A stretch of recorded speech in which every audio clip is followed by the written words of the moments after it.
जय श्री कृष्णा। राधे राधे।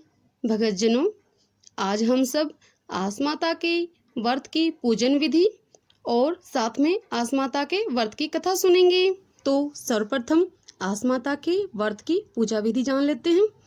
आस माता की पूजा का व्रत फागुन मास की शुक्ल पक्ष की प्रतिपदा से अष्टमी तक कभी भी किया जा सकता है।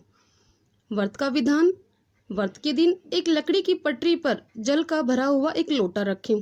लोटे पर एक स्वास्तिक चिन्ह बनाएं और चावल चढ़ाएं। उसके ऊपर गेहूं के 7 दाने हाथ में लेकर कहानी सुने।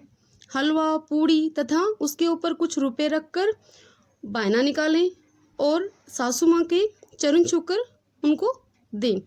सासू माँ को एक साड़ी अर्थात एक तिल या सूट कुछ रुपए रखकर चरण स्पर्श कर कर वो भी देने चाहिए।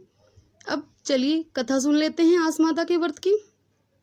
एक आसलिया बावलिया नाम का एक आदमी था। उसे जुआ खेलने का बहुत शौक था। वो जुआ खेलने के पश्चात चाहे जुए में वो हारे या जीते, वह ब्राह्मणों को भोजन कराता था।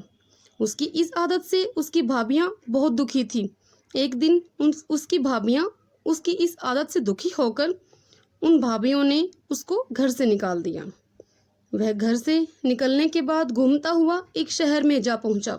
वह आसलिया आस माता का नाम लेकर एक जगह पर बैठ गया। उसने आसपास के आदमियों के द्वारा शहर में यह प्रचारित करवा दिया कि एक उच्च कोटि का जुआ खेलने वाला आया है।